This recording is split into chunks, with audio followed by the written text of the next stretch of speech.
So after 23 games in charge for Plymouth Argyle, Wayne Rooney parts ways with the Pilgrims with only 4 wins to his name as manager.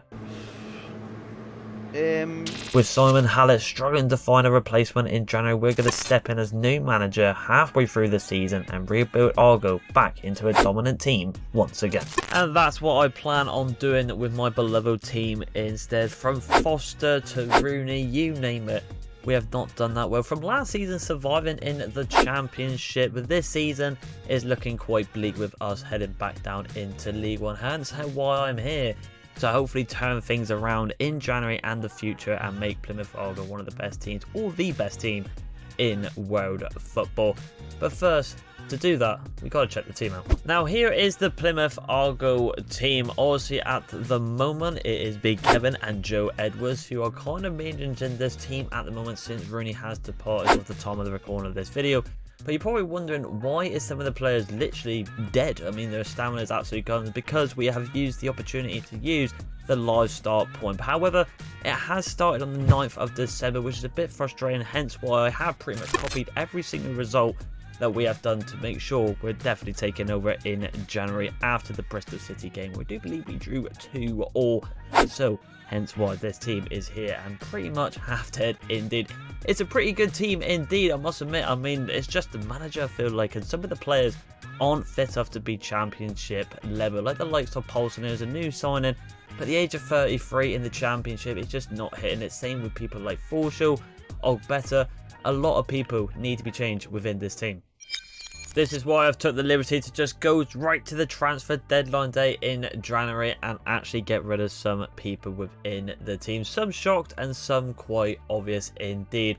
With now our budget a whopping, if I could just quickly get to it now, 11 million, which for a Championship side like Plymouth Argyle, that is massive. In terms of the actual calendar though, you can see that we got the draw against Stoke. Unfortunately, we did expect this. So the good away day there to Brentford, we lost 2-0 right there. But we did finally pick up result against QPR, lost to Burnley and Sunderland. However, I see this as a positive. Yes, we're still 24th in the league, we're dead last, but we are scoring goals. And at the moment with Plymouth Argyle, we can't even do that at the moment. And well, I think, to be honest, that's a little bit of a positive. So there's glimpses of something in the future here.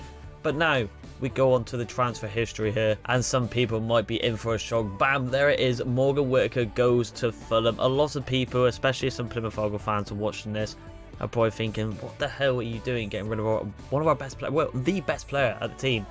Look, I mean, he's got to leave. He's a very good player indeed. Obviously, stats this season are not too bad, don't get me wrong. But the way he's playing in real life, he's very good. But if we don't sell him quick now, his market value will completely drop. So we've got him for 8 million to Fulham, which is quite good. Callum Wright, unfortunately, I just don't think he's Championship level, so that is why he gets sold for 1.5 million there. Brendan Galloway wanted to actually kind of keep him, but he actually wanted to leave whilst going up to the simulation, which is a bit strange. So we sold him right there. Ryan Hardy, another kind of massive player for Plymouth Argyle, leaves. I do like Ryan Hardy. The only problem is he lacks consistency, and I just think sometimes he is a little bit of a one-trick pony. So we just need a different striker up top that can actually play at the higher level in the Championship. League One or lower tier Championship, I feel like he's that, but I'm not too sure. Hence why he actually goes to a different team there in Copenhagen there. And unfortunately, I mean, I wanted to get rid of him regardless, but he actually gone to Middlesbrough on a free. And Cornell here has gone out on loan, a new recent signing, but with some of the centre-backs we've got on the team already, I feel like a loan spell for him to grow up his overall could be very good indeed. I have also put a couple of more players up for sale as well, and we'll just quickly go over them as well because they might leave in the next January window whilst we're going in to sell people. The first one here, if I could just quickly find, if I just go to the goalkeeper / defensive, is Ogbotta. I mean, no offense, he's just not Championship level. I think we can all agree with him right here. Definitely needs a loan spell or be sold to maybe a lower tier team.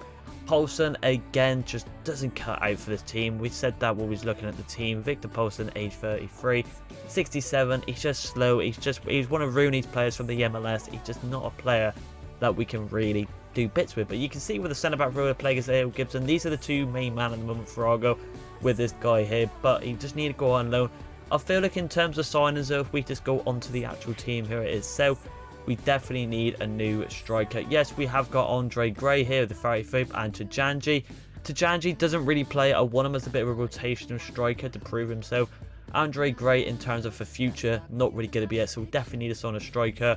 Definitely, I would say a left mid, because Mumba, as much as I love him, he's just not there. He really just isn't there. We could actually convert him into a left mid and try him, because he is actually not bad going forward, but defensively, he's an absolute stinker.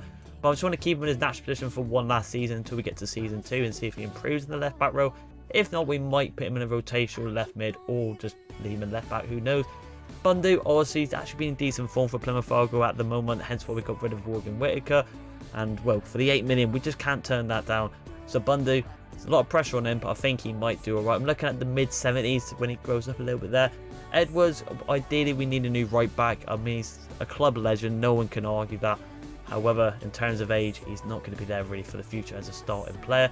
And also, Forshaw is leading, so I reckon, to be honest, a centre mid, a right back, a left mid, and a striker could be on the cards. So you could say a goalkeeper. I'm going to give the benefit out for Grimshaw and Hazard. They're not too bad, two different goalkeepers, but with the overalls, and it is a career mode, we're just going to leave it for there for now. So our first signing for this Plymouth Argyle rebuild goes to a French 18-year-old left mid in Tidiam Gomis here from the League 2 Division Stadio came there. Overall of 65, the potential of whopping 85, and I've got him for 1.1 million with a swap to with Andre Gray. We've also got Tajanji in the striker room, and we're looking at another one, so there's no reason to have the 33-year-old striker in the team.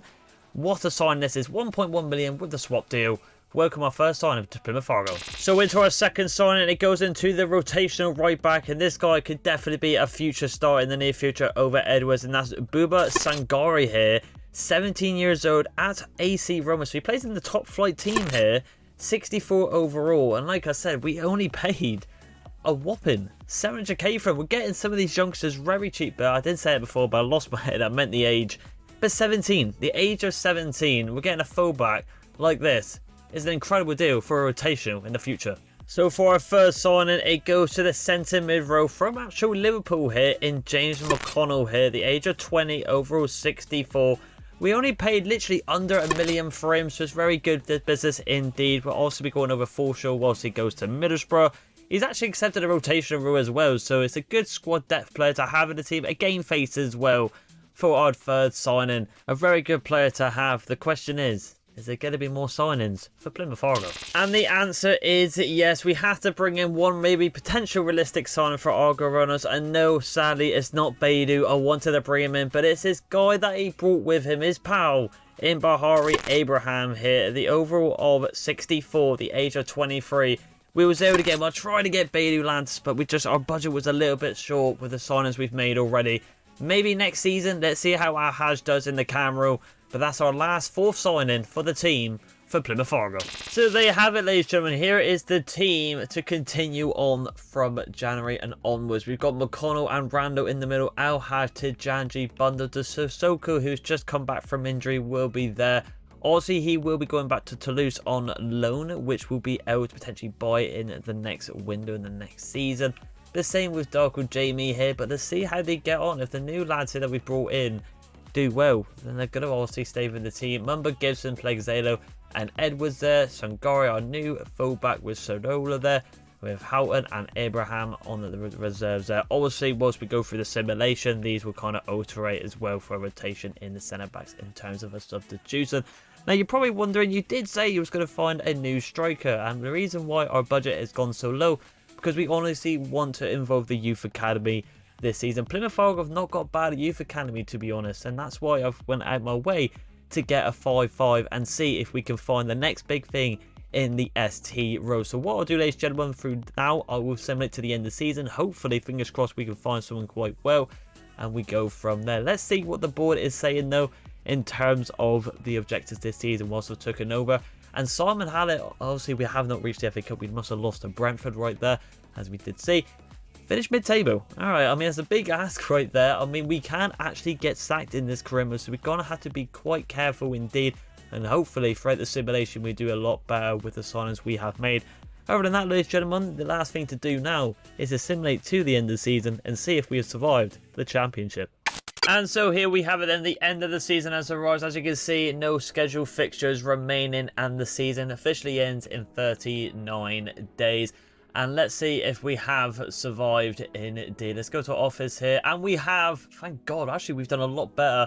We are not getting relegated. It looks like we're just going to stay in the championship. We've done the impossible, which looks pretty obvious in real life.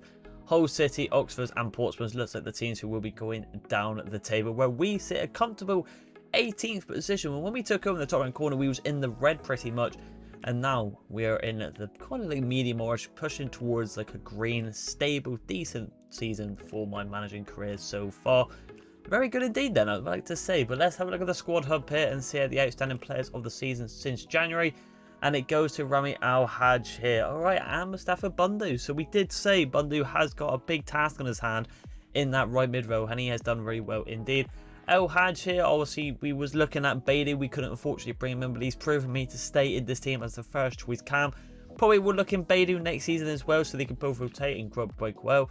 Randall there 6 and 7, Sissoko 6 and 2, Mumba, McConnell there with 5 and 3, so he's really fit into the team as well coming from Liverpool. To Janji, not looking too bad considering we've only had one striker, and we will reveal the youth academy players in a minute. I believe his scout has returned back. Tidiam Gomez as well, 3 and 2, so it looks like we're doing alright here, to be fair. Zaka there 57 overall in the championship, which is very hard for him. He's doing around Sangar, they're kind of easing his way, kind of Edwards being his mentor in a sense there with 12 appearances, 1 goal, 1 assist. It's looking pretty good for Plymouth Argyle in terms of our squad depth. However, I've been waiting for this. I wanted to see if we can get an outstanding kind of striker here for the youth scout. Now you can see we have got 11, so let's have a look here. I haven't looked at it once. Your returning date is pretty much soon in a sense here. Report here. And what's going on here then? Alright, so I'm not too sure what the crack is here. I've never seen this before, ladies and gentlemen. I don't have an actual clue what's going on. Reporting, nothing's happening, so maybe it's a bit of a technical glitch with the live start point with the youth academy. I'm not too sure why that's doing that. It's a bit strange, a bit worrying now, because we might potentially get sacked because of that in the near future, as some people do know. And if you've not been living underneath a rock, if you've been playing criminals for a long time or not, sometimes you can get sacked for the youth development. So I'm hoping that doesn't bite me in the ass for this season, and hoping the future as well is still very low and there'll be no objectives for it. But yeah, very strange indeed. I mean, we're not surprised it is EA. I mean, they do tend to muck things up, but other than that, this is what it is. So next season we'll definitely have to have a striker, but thank God Tajanji didn't get recalled back or anything, as we didn't really have a striker. We took the gamble, and him as Isaac did absolutely fine regardless. But I'll take that though. I mean, coming in that mid-table kind of position, near the lower end still, but we survived the championship, and that was my main objective, was taking over from Wayne Rooney in January. Decent signings indeed, proved out to be quite successful as well. However though, let's get into our proper full season in season 2 and see if we can go a little bit higher in the table in the championship. And so here we have it then, with our first pretty much official season, where we can start right at the start before the season starts in season 2, taking over from January last season over Rooney mistakes. We also survived relegation and continue in the championship, finishing 18th last season. As you can see though, we have simulated to the first game of the season against Rotherham away. Bit of a hard one there, I would say so, but well, to be honest, it's not a hard one, but Argyle's got such a terrible away record in real life, and to be honest, we're on the game as well, so hopefully we get the potential win right there. But the reason why I've simulated, because we have sold a couple of players, and we're going to start with Dan Grimshaw right here. Obviously wasn't happy with the game time of Connor Hazard in the first season. It was either the mix out of the two, and I know that's like that in real life. But he decided to leave, and with the offer of 1.3 million to Cardiff, we couldn't really turn that down. I actually wanted to keep him, but he wanted to leave. Ben Wayne, just from my opinion, just not going to be championship level, and they came with $1 million, so we went, okay, we'll accept it there. And Ogbossa, from the first season, we wanted to get rid of him, with the likes of Saxon early returning. He's got no way to put into this team, and we did want to sell him, and with 1.1 mil, we got him. And Julian Plegazelo here, who I didn't want to get rid of as well, but then the offer came for 1.4 million. And obviously with our new signings in Abraham and other people coming back, it is fine indeed. If anyone's wondering who this Gabriel Fish is, he's just a free agent, which I will get onto in a minute, because it's going to justify the weird glitch that's happening in the actual game, which I'll just double check and show you now. For some reason we have lost connection to EA, shocker right there.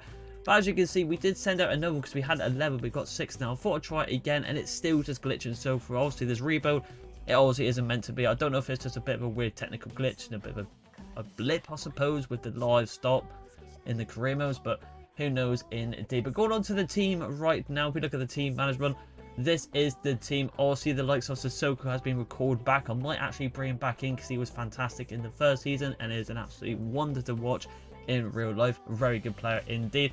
But as you can see, this is the team indeed. Not many people there. The only reason we got Fisher in is because obviously I did do a pre-season where we didn't really do that well, to be honest. We just tried to get people money and we needed to sign one more player just in case, really, if anyone did get injured. And not even that, we can actually play the game because we didn't have enough people in the team, obviously with people leaving the club. Obviously, as you can see here, Shots has come back as well from loan. He's gone up a little bit, but I think with the starting one in Abraham, I think I'm going to start him with Gibson this season. In terms of the actual rotations in the team, though, as you can see, we have got pretty much 3 left backs right here, and I do need a kind of a rotational right mid for Bundu this season. However, the reason why I'm going to keep this man right here over Saxon, as you can see in the top right corner, he can play right mid, and it only takes about 4 weeks. So Soranola will be our backup right mid for Bundy, which I think will ideally will save us a bit of dollar within the window. I think we need a new rotational cam because unfortunately Caleb Roberts here isn't going to make the cut with 53 overall. Definitely a brand new striker with the likes of Tajanji getting loaned back out as well. We have got Hatch and Azaka, and the overalls are 49 and 58. It isn't going to cut it out. Let's be realistic right there. So I feel like that's the decent signings and the only signings we really need to make for this season. And I'm going to say, looking at the board's objectives here, I'm pretty confident it's probably going to be copied and pasted here. And we'll get to see a domestic success finish mid-table, reach around a 16. And other than that, it's okay. Sell 2 players already the brand exposure. I'm hoping, I'm a little bit worried with the technical glitch now with the Youth Academy. This won't turn into a critical when the seasons get on, because we could be in a spot above there to keep our job. Just how the game is going. So we can't actually do it, which is a bit frustrating. Financially, absolutely fine with 3 seasons. Increase the club worth by 100% free player sales and competition prize and money rewards. Definitely will be able to do that indeed. But I think that's also the players we need to bring in with the position we just noted. And especially with some of the sales with 9 million to do that, I think we can do that. So let's see if we can bring some new players in with our full first season with Plymouth Argyle in season 2.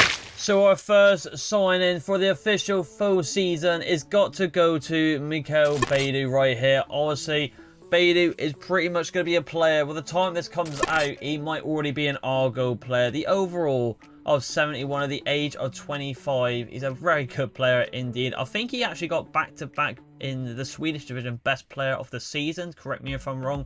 2.5 million coming in as a new kind of rotational cam or first team striker if he can get converted to there. But our new number 7, we wanted him all along. He is finally here. Beidou, welcome to Argyle. Let's see if we can sign any more players to the Pilgrims.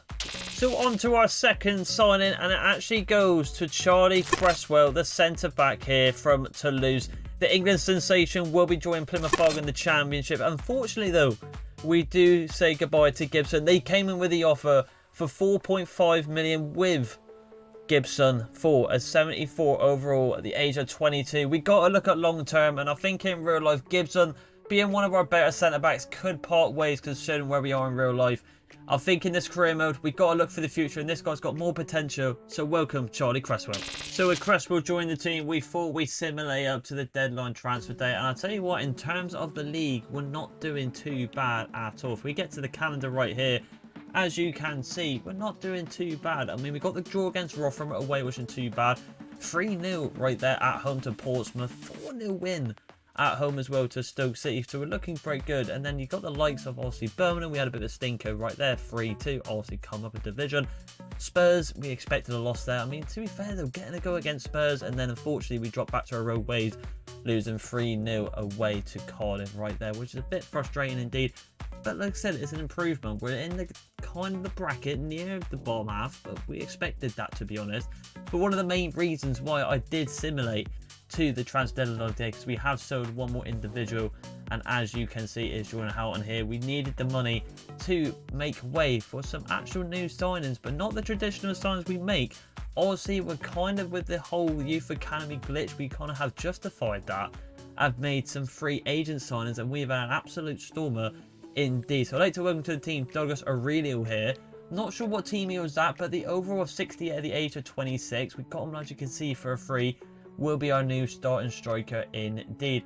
We've got this guy Christopher Horvath here as well as an important cam rotating within the players, which I will reveal we have got a brand new formation as well. The market value of 2.3 million at the age of 23. He can really go up to be a massive player for Argo in real life. Bill Khalip here, obviously we definitely, I'm not too sure, I think he played for Northampton, correct me if I'm wrong, might be wrong there. New rotational goalkeeper, obviously with Grimshaw leaving the team. And then we have finished it off with a youth academy player from the free agents, because obviously ours is glitched, in Emo Anderson here, the age of 17, overall 64. Could have a bit of potential with his market value. I'm hoping with him and Dog 3 rotating throughout the season, it could be very good indeed. But now to reveal our new formation. With the likes of Bailey joining the team, we have changed the formation to the 4-5-1 attack. All out attack with Al-Haj Bejo, with a new signing of really as well, Bundu, Rando, Gomez, Mumba, Cresswell, Abrahamson, Gary and Hazard. With the rotation of Anderson, McConnell, Early, Horvath, Sharola and Killip, and with the rotation of the reserves as well. For some reason their stamina are absolutely butchered up. It doesn't glitch for the whole season because they are literally pretty much dead. But other than that, ladies and gentlemen, I think that's going to be the signs for season 2. We are literally skint, to be honest. We have as well took the liberty, if I could just quickly show you right now, if I can just quickly find it. And here it is, a tactical present. We have done the wing play to really neutralise Bundu and Gomez, with the likes of Al-Haj and Beidou kind of joined together, and also took out some actual, as you can see, some more coaching staff just to make it a little bit better and improve our chances to climb and be a bit more comfortable this season, not like we was in the last season. In terms of the deadline day, I don't think we can naturally sign anyone else, because I'll just quickly clarify right here. We are pretty much skint. We have spent all our money. Do not worry, we have done all the contracts as well, so we should be absolutely fine for this season. I'm hoping to finish more mid-table and then go into season 3, maybe push for the playoffs or promotion. We'll have to wait and see. It might shock us. We might have a really good season with the new signs we've got, but let's see how we get on at the end of the season. So here we have it then, the last game of the season. It looks like it's going to fall to Barnsley here. Our first official season. How have we got on? Obviously taking over in January last season. This is our first full official season, and it looks like we have potentially come 11th, or well, anywhere really. We could have come 9th, 12th, 10th, you name it. It all comes down to this first and last game here. So let's have a look here. Let's see. Well, I'm not about with the first game, I meant the last game. So in terms of the actual stamina here, it's not too bad. Beto and Al-Haj probably playing a lot more of the games this season, and also I do believe when we check the calendar in a minute, I think the next game we just see on the screen was like 2 days time, so when we're simulating, so then had a much rest day. But with regards to that quick sim, can we get a win at home?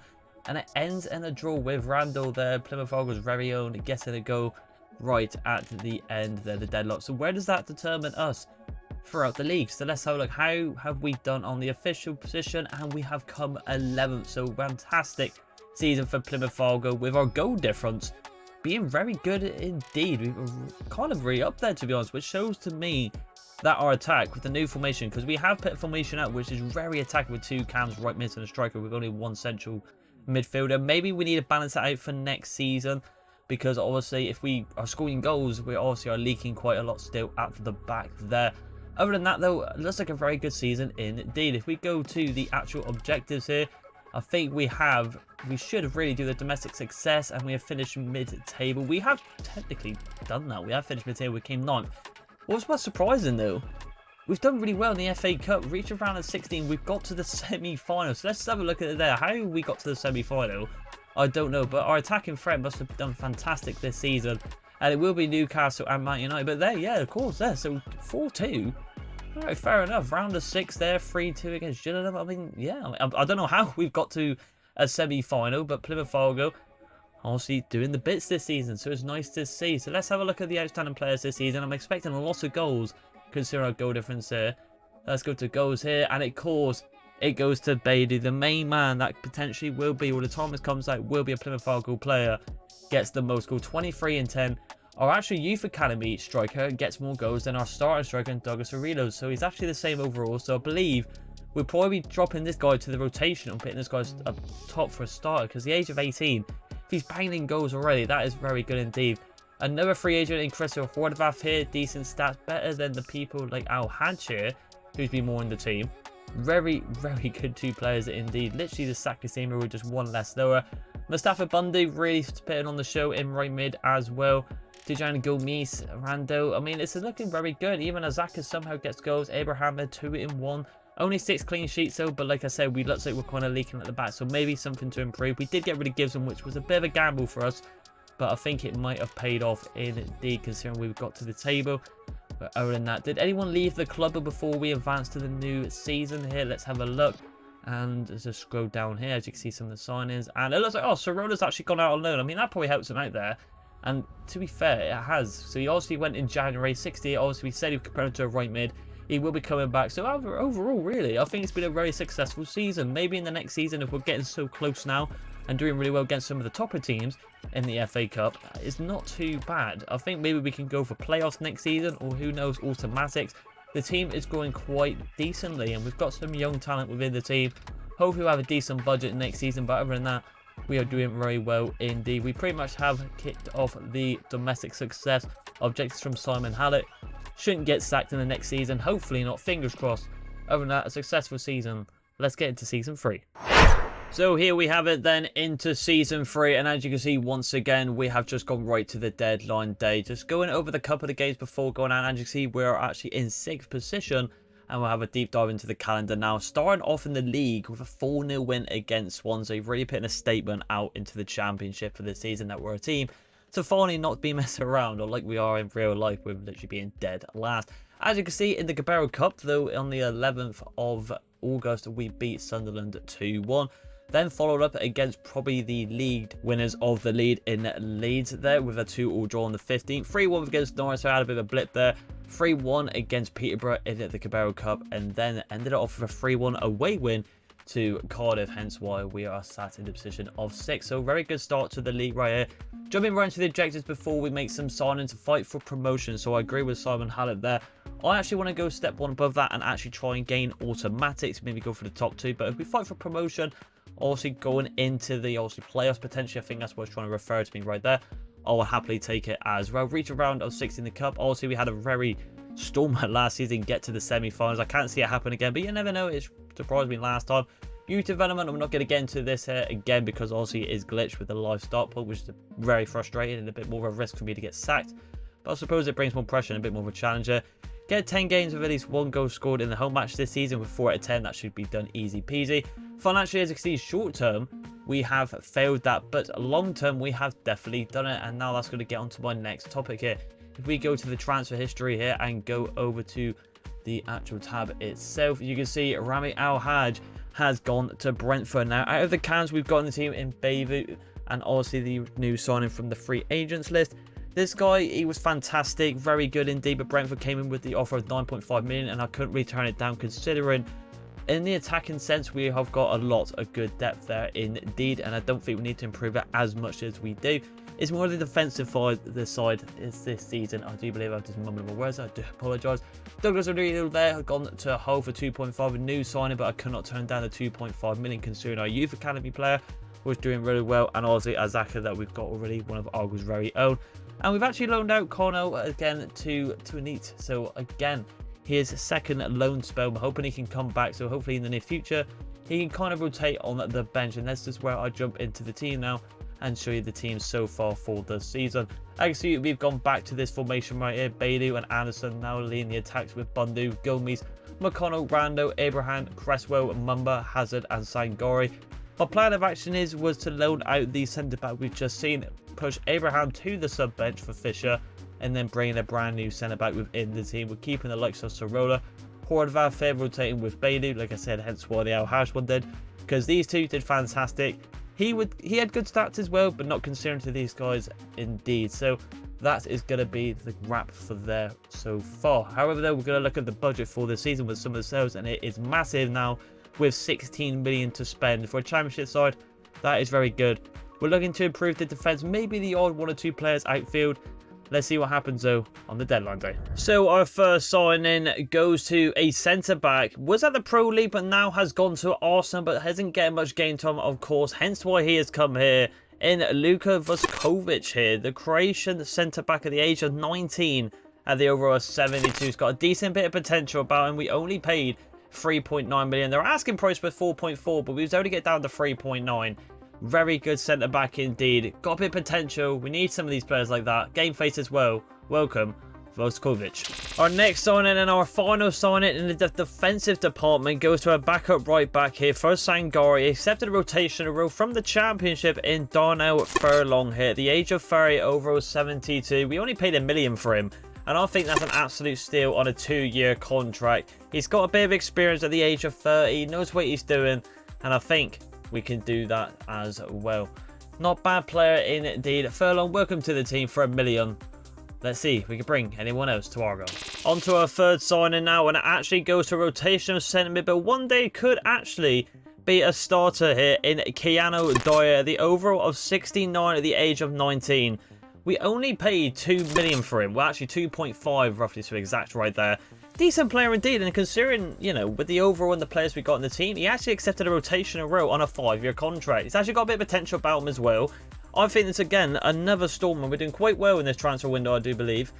Not bad signing, but anyone else? And the answer is no. We're going to keep our budget at a whopping about £4 million right there, just to maybe sort out some contracts in the near future. What I have done as well, I was able to hire out one more player in our tactical presence in the coach management right here. We can only hire one more player, so we put in the midfield position in the camera because that's where the 5-star was. And as you can see, staff capacity is 6 and opens positions at 0, so we cannot hire anymore until we get to a bit of a higher division, which we hope to get in this season here today. But this is going to be the team for season 3, and I think it's definitely capable with some of the growth now of Voskovic here. McConnell still in the team, Bundu continuing to shine at the age of 29, Rodavasa Furlong in the rotational right back, Dyer as well, who's got a bit of good potential about him.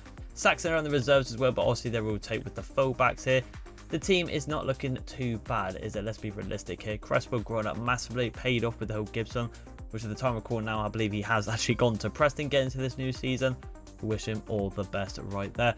Soranola as well, coming back from loan, will be ideal to see for the rotation as well. But other than that, we are good to go for this season. I'm hoping for at least the playoffs. So that's what I want to go for right there. Ideally, automatics would be good because I feel like with the growth near the end of the season, hopefully, fingers crossed, they would look like Premier League level indeed. But we'll have to wait and see.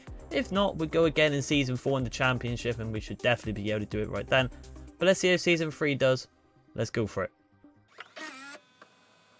So here we have it at the end of season 3, and can we potentially ask and get what we want for here, and that would be playoffs or automatic here. And it looks like in our previous game before Rotherham, in our last away game here, we beat Sheffield, who are probably a team who could actually contest for the league. And where have we come in the league? And we've come 5th, potentially 4th or 3rd as well, if we win this game. Because obviously previous season, we did okay with our goal difference, so I'm going to fall maybe it's going to replicate on the season 3 as well. A lot of growth within the team, especially in defensive. It's looking like a really strong team now, especially for a Champions League side. But can we get the win here against Rotherham? Let's quick simmer here. Hopefully we can, and we don't, with Rotherham getting the goal in the 53rd minute, which I do believe we probably will just sit in 5th position. But it doesn't matter because we should have the playoffs now to play for. But what's going on here? Let's take a oh, we got player of the season. Okay, so who does this go to here? I would say probably Beidou because he was fantastic in the last season. But considering the team has finished pretty 5th, and I think it does actually go to Beidou, player of the season in the championship. He must have had an absolute stormer once again. But now we have got the playoffs here. As you can see, the standoffs, championship playoffs right there. Before we kick into Coventry, West Brom and Leeds is going to be a bit of a hard game. But I reckon if we get to a final, we will go on to play it as well. How did we get in the FA Cup though last season? Bristol City versus Manchester City. Oh, I can't believe it. How are they doing this? So somehow Plymouth Argyle have got back-to-back semi-finals, but Bristol City have beaten us 5-1 to then play Manchester City in the final. I mean, what is going on there? Carabao Cup, I mean, if we're doing well in the FA Cup, how are we doing with the Carabao Cup? We did actually check this in the previous season. Just going to quickly go through here and borrow this on penalties for free. But now it is time for the actual playoffs. This is going to be a bit interesting indeed. 13 days. We'll just quickly simmer to it right here. We might as well just quickly just go right across, and then we'll go from there. So here we have it then. Literally just 2 or 3 days left, and here we have it. The Championship playoffs semi-finals against Coventry. We have got a message here from one of our rotational centre mids here, from Dyer here. What's he saying here? He's actually gone up to 72. Been playing pretty well recently. Oh, well, obviously I don't know because we have simulated, but I'll just say that there to just boost up his morale. But here we go. The game we want to see. McConnell and him are the same rating, but to keep things happy, we are just going to pit them over because they are literally exactly the same rated. But it could be a bit of an interesting game here. Hopefully, we start off the semi-finals with a win. We need the first day to go into our favour here. Let's see what happens on the quick sim. Come on then. Let's see if we can get the win here. Can we kick it off with a win? And we do. It is 2-1 with, of course, the player of the season, Beidou, getting the 2 goals against Coventry. That is a fantastic start. But now, can we get past the second leg to be at Wembley once again in the playoffs final? This is where it's going to get a bit interesting right now. Coventry, hurry up. Let's get the calendar days gone. But here it has it. We have the upper hand. We just, ideally, a draw. Dyer's messaged me again here. Let's just have a quick gander. Probably just very satisfied. I probably could have tried to shoot a bit more against Coventry. I don't know why he's saying that. I mean, you started. I mean, clear as day, he definitely did. He got up by an overall. So, I don't know what he's on about there. But for this leg here, I'm going to start McConnell. Because I think it'd be fair indeed. But come on, please. Let's get the win. We want to get to a final. Come on, surely. Here we go. To get the win and go through to the finals, which we will be playing 3-2 on aggregate. I'm hoping it's not Leeds because they are probably the better team out of the two, but you never know. Is it going to be? No, it's West Brom. So the West Brom have beaten Leeds. So this is the playoff finals in the Championship to secure who will be the 3rd spot to go to the Premier League. Let's just have a look at the league table and the other standings as well before we get into this final. So let's have a look at the Leeds result as well. And it's 3-2. It's actually the same, pretty much just actually on aggregate right there. Going into the EFL Championship though, where did we end up finishing? It was 5th. So it is 5th versus 6th here to go up to the Premier League. So 3rd place and 4th place Coventry looks like they will be staying in the Championship. So 5th versus 6th here. One of them will be going to the Premier League with Burnley and Sheffield. We said about Sheffield, we actually beat them to be fair. Will be going to the Premier League automatic. But here we go then. It is West Brom versus Plymouth Argyle in the Championship playoffs. The team's looking good. Beidou with the man who's probably scored the most goals in the playoff games here with pretty much 3 goals. It's going to be an interesting game, but I'm hoping we can do it at Wembley Stadium here. Let's get into it. So here we have it then. Plymouth Argyle versus West Brom. Plymouth Argyle at Wembley once again. Haven't got the best track record here. The last time I was there, I believe we've lost 4-0, 3-0 where it was against Bolton. I was there myself and it was not a good day, let's just say that. But can we turn it around here on a bit of a more bigger stage and get to the Premier League against West Brom, who did beat probably the favourites for the playoff in Leeds. All eyes on Beidou, the main man who has been the player of the season and has scored 3 goals. But can we do it? Can we show a bit of integrity here and go for it? Randall, good turn there. Randall with a bit of space outside the box. Oh, save from Winsmith there. Oh, Smith, what a save that was. But the first start goes to Plymouth Argyle. Ball gets whipped into the box there. Cresswell is there. And it goes over. Yeah, all eyes on Beidou, who at the time of recording now, previously I said it wasn't, but it has been confirmed now as a Plymouth Argyle player. But we did lose an individual in Gibson, which we did sell for over Cresswell. He has gone to Preston, so I wish him all the best there. But I do want to keep some of the integrity of this team and identity with the likes of Mumba, Bundu, Rando, even maybe Connor Hazard all the way to the end. It would be nice to see. McConnell there, good ball into Gomez though, and Gomez there could find Anderson, the young lads. A good ball over the top. Anderson, can he keep going? It's good defending from West Brom. Argyle at the moment and looking way the better team in this playoff final and want it more. Gomez on the wing, the French under 21s, you could say, international. Probably not the best yet and not good enough to be in the French starting main team with the likes of Kylian Mbappe, but maybe in the future he's got something about him. With the way he's grown this season, he must have done something well this season. Oh, unlucky there from Bundu. Another player who we kind of want to keep a hold of, to be honest, because he's not bad in recent times. In real life, he's been alright. But McConnell there, there's a good switch off there, and guess who's on the ball now? It's Beidou. Beidou with a good turn there with the McGeaney, and it's a good save. He's our new number 7. I know in real life he hasn't got that number. I believe he's number 30 in real life. It's been confirmed. But here we go. Randall, good ball to Cresswell. And Cresswell could get up there. It's the second time. But he's just got to head it down. Very unlucky indeed. But yeah, we want to keep the identity of a lot of the team. With the likes also, you could say, Whittaker and Hardy gone. But let's be honest, we said when we went, they probably would leave the club regardless. We've got to build for the future. And they might not be a part of it. Maybe Whittaker, of course, we would love to. But if anyone follows Plymouth Argyle in real life, I think we sell him now before maybe his value drops.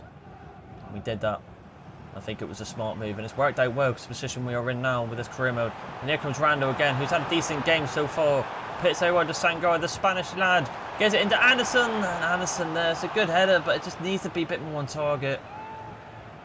Also, with our youth academy system kind of failing us in this live start point career mode rebuild, we have to kind of justify it by looking at the free agents, and with the growth of that lad, he seems like it's worked. Gomez here, turning, twisting. That's got to be a foul there, but we're going to play on with the advantage. And Randall there with a good chance, going to go for the power shot. Indeed, and just couldn't do it. Good block. And Argo looking like the better team so far, approaching half time. West Brom looking quite quiet. Bundy does. Oh, that could be a bit of a foul there. Bit of tougher in there before the break. And Alex Mawat there gets the first booking. We'll get to see it again here. Just kind of brings him down. Yeah, just dives right onto his ankle. Could have been a red card though, which would have played in our favour a lot better. Just lucky he didn't get an injury on our player. That could be ours there. Cresswell, get up for it. Get it up. And 2 minutes will be added on. Well done there. And that, ladies and gentlemen, will wrap up the first half in this playoff champion final here. I mean, it's not been so bad for Plymouth Argyle. We've had a decent chance. It's probably the best chance with Randall and Beidou, but they cannot convert it into goals. West Brom kind of struggling at the moment, I must say. But don't underestimate them. They beat Leeds. Anything can happen in the second half. Right, ladies and gentlemen, only the one change for Plymouth Argyle, and that will be Anderson, our striker, goes off for Azaka there. Just tired legs up top, and Azaka brings a little bit different and a bit more agility up top in our target man in Anderson. So let's see how this pays out. Bundu does well there. He's been in tremendous form in real life recently. McConnell there trying to find Beidou. Beidou with a good turn there. Beidou could go for the volley here. It gets blocked. Unlucky indeed. Evan Cooler there. Oh. And typical fashion, Ballymumba is in the booking. Didn't like how he got past him there, so he brought his shirt down. And I don't mind that at all. Just get past him there and it just brings him down. Definitely a yellow card. Kind of like a Cellini and Bukayo Saka moment kind of right there with the Euros final. Kind of similar. Cool, right, he's got to be careful now, Mumba, because we don't want to get him sent off. That'd be a massive weak spot. And one of our best players gone, but Cresswell, can he get up for it? He does. Great header there. Number 8 to Grant. Swift. Running from Bubba Sangari there. Inside Rando. Into Beatty. Turning, twisted. Hits it back inside. Fantastic there from Orkam into Isaka there. Turns and twists in there. The Stoker, and it just goes for it. But gets blocked from there. Good chance there from Isaka there. We have got a quick shot for Dyer from McConnell. We're going to do that. Usman Diakite comes on the bench for Boyce there. I believe picked up the booking actually. Rando, can he put a good delivery? We're going to go a bit higher on this one. Can we get our head on it there? And we can. We just cannot get. He's down target now. If it's Kordic there, the other centre back for Plymouth Argyle puts it wide. Approaching the 70th minute now. Argyle have been the better team, I feel like, but we just cannot get the ball in the back of the bloody net. Oh, fuck right there. Got to give it to Beidou. He's the one that's making this team tick. And I'll be intrigued to see his stats this season because he only got player of the season. Swift. Good ball into the bottom, but he's got to be offside there, and he is. Good save from Hazard regardless. And I think we do that. What about for Bundu there? He can definitely play the right mid position. And I think keeping Beidou and then the new signing in the free agents in Horvath on the pitch could be quite intriguing indeed, and I think it might work into our favour. Inside there to Dyer. Now we give it to Horvath, and Horvath with a bit of speed, a bit of strength, but can't get past Malumba there. Get past him, can't. Styles on the ball there. It's a good passing inside from West Brom. I don't like how they're getting a bit of room in that middle. They do get it more now. There's a crucial challenger from Cresswell because he left and committed for a gap there. Beidou trying to go for a bit of a 1-2 there, but that's a bit of a poor pass from Beidou. Simple pass back to Gomes there, and he couldn't get it back. Again, that's a Liverpool bound. He's going to bring him down there. I was going to say, in terms of speed here, we're getting battered on this side. And Charlie Cresswell now gets into the booking now. Sorlo for Randa. We're not going to do that because he doesn't play that position. Oh, we're looking a little bit dirty now with these yellow cards. 80th minute. This is not where we want to concede, to be honest. Ball gets swinged into the bottom. Gomez is there, but it goes wide. And West Brom kind of picking up the tempo a little bit here. It's not ideal to see there. Sorola might have to come on for Gomez on the opposite side. He should be able to do with that position, I would have thought. Here comes Gomez now. Good play there. Back to Bundu. Into Bundu. Ugh, I can't speak. Into Mumba, sorry. Just can't get the passes right. I think it's the problem. We're not committing too much forward. And Beidou, to be fair, is having a bit of a poor final, especially in the second half, but don't speak too soon. Gomez looks more up for it here. Gomez just trying to get past that one player there, but we just cannot get it open at the moment. 3 minutes out of time here. And Swift inside. And Styles here. This would be a bit of a poor way to concede this final. Impressive, look at that from our best centre-back there. Just fantastic, but risky indeed. But 0-0, and it looks like we'll be going to extra time in this Championship playoffs final. I must admit, that was all West Brom in that second half, I feel like. But it comes down to extra time and then potentially penalties. So, ladies and gentlemen, just going to quickly show you on the screen because it'd be easier for me to tell you. Abraham comes in for Cresswell. Sangare goes off for Furlong, and Sorlo goes into the right mid now, where Beidou goes off and Horvath goes into his natural position in Cam under Azaka right there. So let's get into this bit of extra time here. Come on, we need to wake up a little bit here. This first half was good for us. We look decent. The next half now, we're looking a bit poor. Gomez here, the Frenchman. Go for the overlapping run for Horvath. They need to be more central. We need to work it inside again. Good pass there to Azaka. Does get brought down though, Rando. The advantage will be played on for him. Yellow card there for the Wembley West Brom player right there. Oh, I'm fuming, to be fair. Looks a bit too far out for Rando here. Might try and go a bit short here. And then lay it off to someone. And it goes into Mumba there. It's alright, we're just going to work it in again. Into Mumba. Mumba does well. Mumba on this wing is always a bit dangerous when he's on the wings. Oh, I say that, but what is Sorinola doing? He's off the pitch. I was looking for the back post for him. And I think even the boos from Plymouth Argyle, that was there. For not the Mumba, maybe. I mean, yeah, it wasn't the best cross from Mumba, but it's because of Sorinola being offside and locked onto him. Went from Dyer there, fantastic there, the former Chelsea man.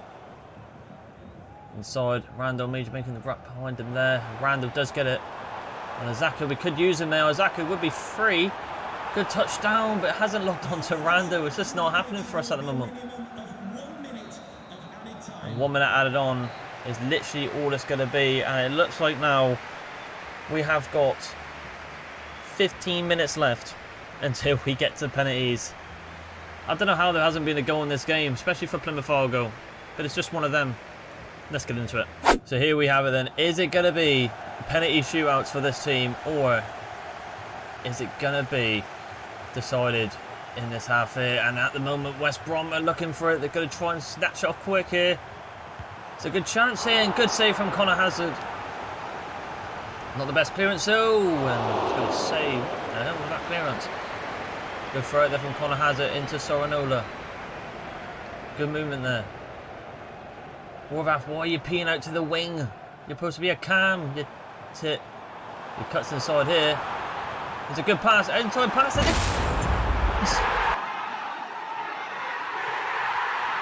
I take it all back. They must have spoken something in the locker room or the training room, whatever you call it. Overlapping runs for days. He's peed out wide. And Gomez works inside. And it finally opens up for a team in this final. And it goes to Plymouth Argyle. What an inverted pass that was there. Really drawed him out with Zaka as well. And the Frenchman looks like he could be sending Plymouth Argyle to the Premier League for the first time ever. Come on. So is that all she wrote? Or is West Brom going to pick something out from the depths here? I can't see it. But you never know. Look what there. The Dyke. Remember, West Brom not looking. I was going to say they need to commit forward now. And Furlong does well there. Oh, sorry, no, that's poor from you though. And I think that's a good she wrote, and it is. Plymouth Argyle make it hard for themselves, but we have done the impossible and got the go, and finally a win at Wembley for Randall to lift up the playoffs trophy, and Plymouth Argyle are going to the Premier League, where it's definitely going to be the objective next season to survive. A team that finished 5th in the Championship is heading their way to the Premier League. We're going to be favourites to go back down. With Simon hopefully putting his hand in his wallet and giving us a bit of wedge, we can survive and spend well in the Premier League.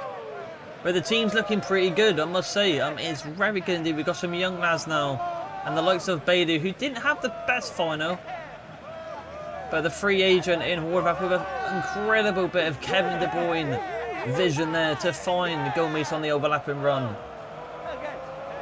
And that was secure Rando to lift the trophy up high for our first bit of silverware. But what a bit of silverware to do it.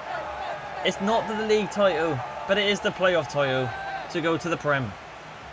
We continue on. So there we have it. It looks like the teams that will be getting promoted to the Premier League will be Plymouth Argyle, Burnley and Sheffield right there, with us winning the playoffs and getting to a semi-final once again in the FA Cup. It has been a tremendous season indeed. If anyone's wondering as well where Joe Edwards has gone, you'll be seeing on your screen now. He did unfortunately retire.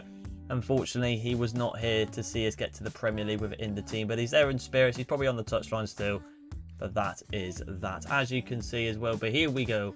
We are going to go to the stats. And it's got to be Beidou with 31 and 17. You can see why he was the player of the season. Anderson as well has grown massively to be, the actual striker for Plymouth. 19 of the over was 76. Hopefully get a bit of potential about him now. Bundu as well though, 16 and 9. I mean, the age of 30 is 71. He's looking pretty good, I've got to say. TDM Gomez as well, we said he'd probably grown up quite well and had a decent season with the growth he's had. 15 and 12. Horvath is 12. Zaka 10 as well. He's looking good. He's going up quite well as well. Randall with 10. Voskovic here, our centre back, has got 7 goals.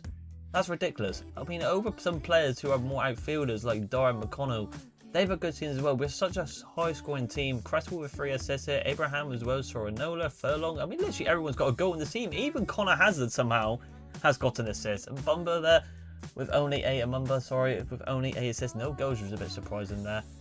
Even our backup goalkeeper, everyone's getting involved, which is nice to see. Very tasty indeed. What a season indeed. I'm going to sort out some of the contracts as well, because we want to keep the likes of, Furlong here and Cresswell. We'll definitely do it with the money we've got left over. But what a season we have had. Incredible season for Plymouth Argyle. But the next stop now is where it gets serious. Premier League is here in season 4. Let's get into it.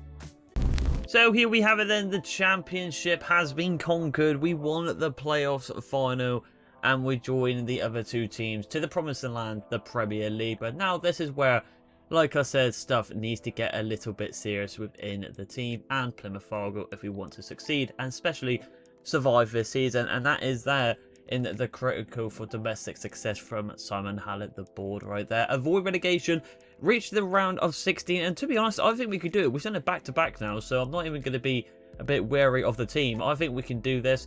Definitely try and get to a semi-final. Somehow in the FA Cup, we go normally quite far in there. Youth development's very low. Also, it is glitched. Brand exposure, get a streak of 3 clean sheets this season. And financially make 6.8 million profit from youth player sales, which I'm a little bit scared of because it is a high priority considering we have got a bit of a glitch in youth development, so we can't technically do the high confidence rating objective right there. So I'm hoping we can get these two specially done, so we'll be absolutely fine for the near future if we want to keep our job. Now going on to the team right here, you can probably see that a couple of players have gone, but we will get over that in a minute. But this is the team so far. Now I'm looking at this team in concerns of improvement, and I'm gonna say probably Bundu could potentially get dropped now to the substitutional bench and get someone a bit more younger and a bit more potential in that right mid spot. Not saying he can't probably play Premier League level because the stats in the Championship are doing it right, and I think he can still do a shift in the Prem, not get the stats as beforehand, but maybe not as the best. A backup striker, Ozzy Azaka, has gone as well, but we will get to that in a minute. Just focus on the team right now. Other than that though, I do like the centre mids as well, but I think someone with a bit more better potential than McConnell and the other guy who has gone as well, which we will get on to right now. If we go to the transfer history right here and go to my club, Keanu Dyer has gone loaned out for Ipswich. I think he's got a bit of potential about it, and I think just one spell out on loan could be quite good, and drop McConnell into the rotational on the substitutions. Gabriel Fisher, the random guy, he just wanted to go on loan, so we just send him on his way. Freddie Azaka just isn't really Premier League level, so I'm going to loan up to Stoke to just grow up his open a little bit more, so when he returns back, he should be Premier League level. But Harvey Abraham, the same as well, because we have got the main man back from in loan, which I will reveal right now. We go to the squad, go to centre backs, and then you can see he is back. Cornell has returned, and he's definitely Premier League level now with the overall of to the age of 25. Probably can grow up a little bit higher throughout the season to substitute as centre back, so I think we've done quite well there indeed. If we continue on as well, as you can see, we've got Bundu there, the right mid rotation. It's looking pretty good. We've got Sonola now, which I've converted to a left mid, not a right mid, because he can be the rotation of Timon Gomez, who is growing up to show great potential now, which is very good indeed, considering he had a very good season last season. If we now go on to the budget, now we are Premier League level and did well in the playoffs. We have got a whopping 35 million to splash on, I would say, a couple of positions, maybe a new rotational striker, as a new starting right mid, and I would say a new starting centre mid as well for Plymouth Argyle. So on to our first signing in the Premier League in Season 4. It goes to a right mid. He's actually a left mid, but he's right foot, so we can convert him into a right mid. Is Tyreek Georgia from Bayern Leverkusen. I think originally in real life he is at Chelsea, but he's gone to Bayern Leverkusen, so we're going to bring him back to the Premier League, but this time with the Pilgrims in Plymouth Argyle. The age of 21 and the overall 75. He's got a bit of potential, but a market value of 10 million, but we also able to pay 9 million for him with a bit of potential indeed. Looks like a good player, only for 9 million. It's a bargain for Plymouth Argyle. On to our second signing, and it goes to our new starting centre mid. 10.5 million we paid for him from Man United. Centre mid, age 20 years old, 75 overall in Chris Riggs. Looks like a decent little player, and I think for about 10.5 million, he's got a big good potential about him. He's a bit of an upgrade from McConnell and Dyer, and I think this guy can slip into the team next to Adam Randall, our captain, pretty comfortably as our new number 18. Good bit of potential about him. He's not going to start for United, so bring him into Argo. 10 million, it's a bargain. And our last and final signing goes to a goalkeeper in Gabriel Solina here. A goalkeeper that looks alright, to be fair. At the overall of 76, an American coming in. He looks pretty good. He plays into an Argentine league here, and we only paid 9 million for him. And he's a little bit more of an upgrade from Hazard, a bit more younger as well. And I think that's definitely an improvement for our new number 1. Which originally did go to Cooper, but he has gone, unfortunately, so we're stuck with Connor Hazard. But Connor Hazard will be dropping to the bench now, but this guy, the American, will be taking his spot as the new number 1 and a higher overall. So, listen, this is the team that is going to happen for Season 4, and you can probably see who the hell is this Abor striker right here. I'm just going to quickly show you right now that we did be able to find one last signing on the free agent, because as you can see, we are literally skint with only 155k remaining. I do believe this player did play at Norwich or the under-21s at Norwich or Stevenage. It was one of the two, I do believe, but the market value of 2.1 million is 68 overall at the age of 22. Throughout the season, he has accepted a rotation role. I think he'd be able to suit this team quite well in the Premier League, coming in for Anderson. But 4 new signings right there, and it looks like we are pretty skint indeed, so we might be able to sell 1 or 2 players.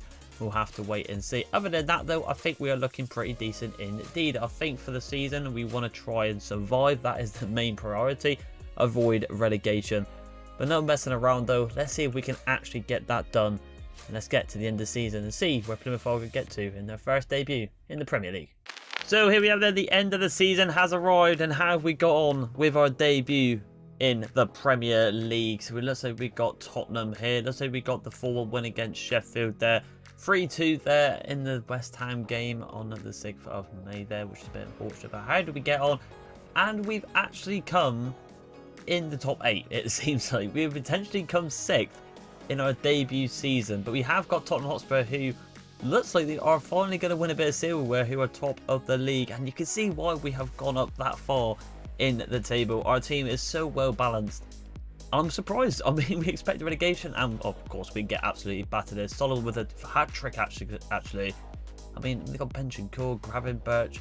Man, I mean, Martin, surely not there for that Barris in the 76th minute there, but Bundu goes off for George. But it looks like we have done fantastic. I mean, let's have a look at the actual calendar now and see. We've come 7th. I mean, I'm speechless. I mean, I really expected us to. I didn't expect us to actually be near the relegation. I expected us maybe to be 8th or 14th, perhaps. But we've got European football for next season. I do believe that's the Conference League right there, which is fantastic to get our first European competition in there. Looks like Spurs get the win over Arsenal and Manchester City. They finally win a bit of silver and actually dominated with 81 points. How do we get on the FA Cup though? Have we done the miracle? West Ham, no. So we didn't get to the semi-finals, so the round of 16, it might be different actually, to be fair, because we're in the Premier League now. We'll be a bit earlier. And okay, so we actually got round of 5, a bit more realistic there. West Ham, we actually went on to go on to win it, I do believe, against Spurs. Did the business there. So okay, not too bad there. Newcastle, how did we get in the Carabao Cup? A cup that we haven't done that well in, to be honest. But how did we get on here? We got knocked out by Chelsea 3-0. But saying that though, European football next season, let's have a look at the Champions League as well, with Leipzig, Milano. Europa League, it looks like Bologna and Conference League, which I think will be a next season. Last is Bernal Calcio right there. Fantastic season for Argo, it seems, this season. But let's get into the stats this season and see who are the outstanding players for Plymouth Argyle. Alright, so here we have it then. So this is where it's going to get a bit intriguing, because we've obviously had a fantastic season indeed. You can see Solina there with 6 assists, and he's actually gone up to an 80 now, which is nice. And it goes to Emil Anderson, who hasn't really grown up in overall, but has done fantastic this season. 25 with the young lad here. Timur Gomes as well. We've seen their potentials kind of slowly going up, so we're expecting more goals from these type of players now.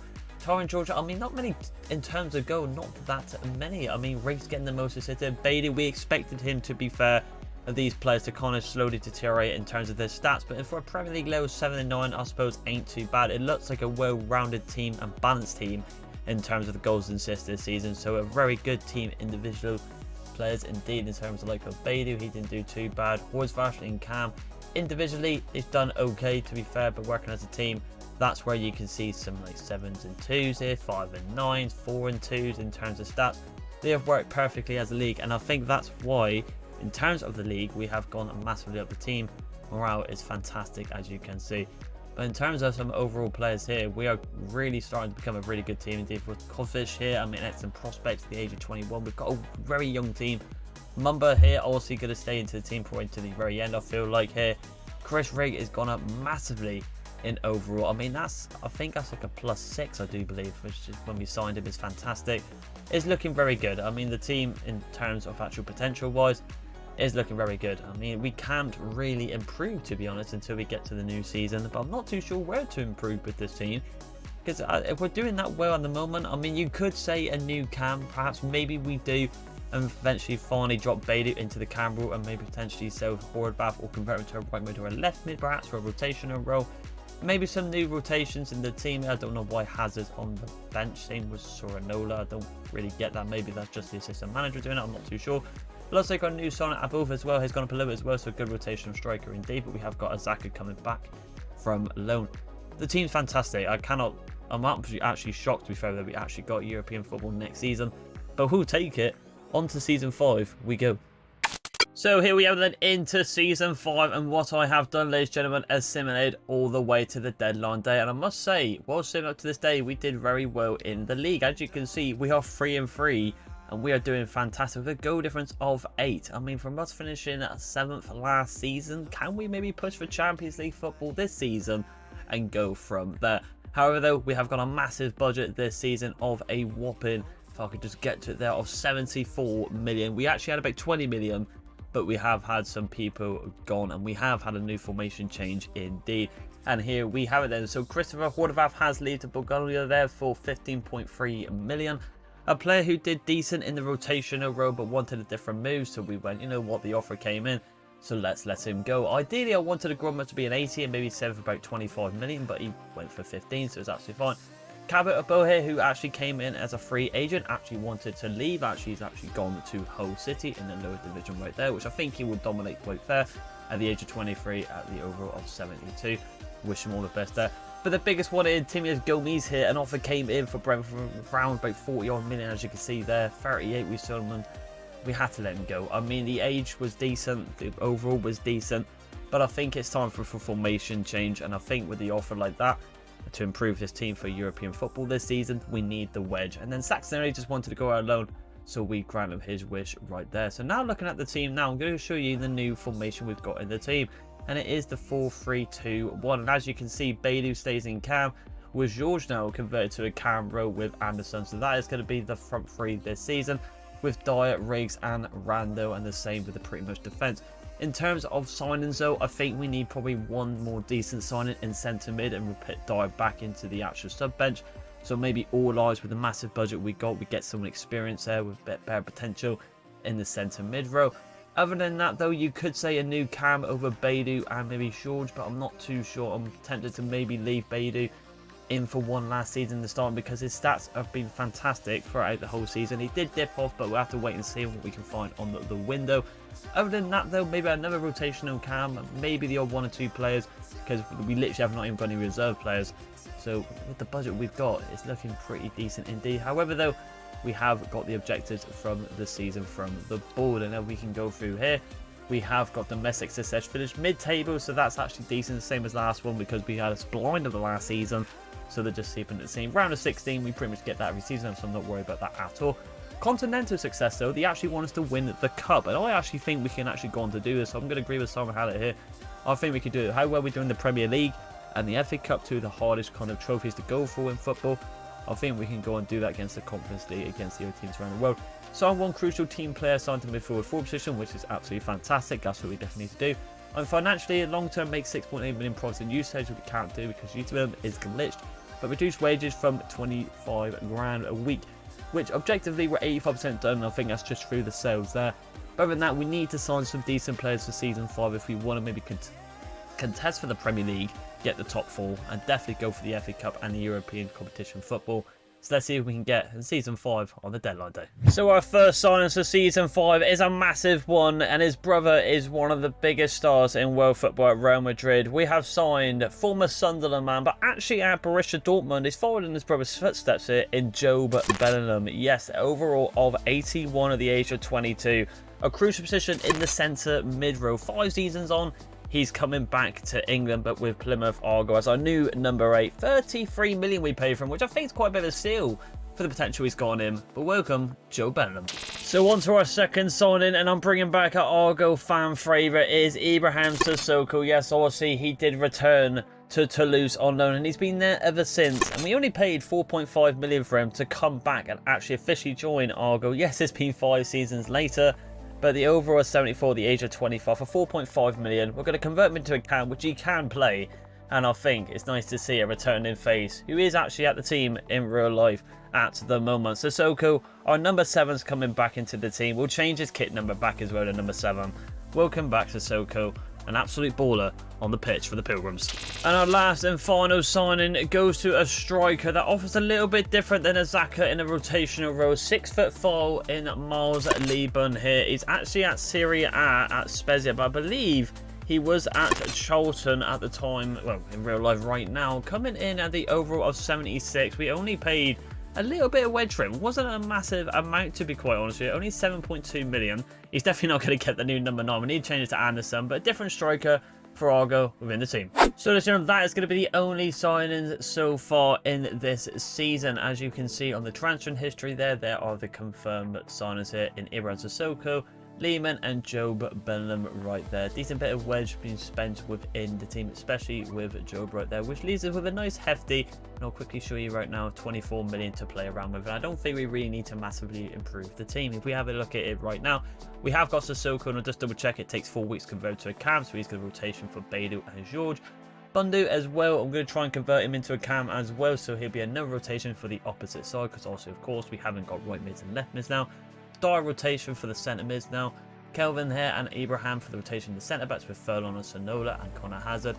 And now the new addition, Lee Burn, that offers a little bit different at 6'5" and strikers. We definitely need someone like that in Plymouth Argyle. We need someone that heads the ball down, because Anderson, he's got a bit of height on him, but he's not massively with 5'10". So I'm expecting a lot of big things this future. Randall hopefully going to lead this team out. He's been brilliant so far. Grown up massively. We're looking to see him about 82 at the end of the season. That would be very nice indeed. Same with people like Bali Mumba. Beidou obviously is on the watch for this season, unfortunately. I won't also get rid of him. He'll just jump to the substitution, and we might have to invest in someone a bit younger that can go and push us for some actual European and Premier League titles. So other than that though, the team is pretty much ready to go. We have as well took the liberty of hiring more coaches, because obviously more open gaps are available. And I can see we've literally plastered it in the midfield, because we have got a very midfield kind of team there with 3 in the middle and 2 cams. And to be honest, it was literally the only one that had the 5 stars on there. And as you can see, just confirming it, oppositions is 0, so that is going to wrap it up right there. I don't know what I'm expecting this season. Honestly, we had a bit of a blinder, kind of have like a Leicester kind of vibe, or Nottingham Forest kind of season, where we just kind of unexpectedly just finished high up in the table. It says mid-table. I'll definitely take 7th again. Who knows though, maybe we push for Champions League football, how we started off in this career so far with 3 games, 3 wins. FA Cup, I would like to maybe go for that a bit further now, get back to where we was the semi-finals, not just around the 16s. And maybe as well go for the European trophy. I feel like we can go on to win that. It's going to be a bit of a tough one in Season 5, but let's see how we get on at the end of the season. So here we have it then, the last game of the season, and it looks like it will be against Newcastle. How has the Pilgrims got on here? Have we done well? And I think we have got a final. We have indeed, and I believe if we look on the 12th as well, we did play Liverpool as well. I'm assuming that's the FA Cup. Have we done well on there? And we have come potentially 2nd in the league. We are really cooking with this team now, but the question is it going to be 2nd though? Because Newcastle, and I can see why this team has gone far. I mean, the team in the middle especially, and in the attack, it's okay team. It's not the best team in the world, but it's getting results for some reason. But can we get the win against Newcastle here? And we don't, 3-2. So that might just not push us into 2nd. But we have got Champions League football, and now we have got a trophy to play for right here. Could this be the 2nd one? We'll have to have a look after this game, because we might have won the FA Cup. I think we have, because there would have been a game after this or beforehand. But can we beat this team right here? We have got to be favourites here, surely. I did say we can go on to win it, and we do. Of course we do. 70th minute with Dyer there. Rando as well, the captain, and George there in his new role in the cam role. We have picked up, I believe, 2 trophies this season. Let's just double check it right here. We might actually get the actual bus. Oh, we do anyway, so we'll be able to confirm it here anyway. There should be 2, and there is. There's 2. The FA Cup has been won as well, but that is one of the main trophies ticked off in this rebuild. Well then, I didn't expect to go on to win it.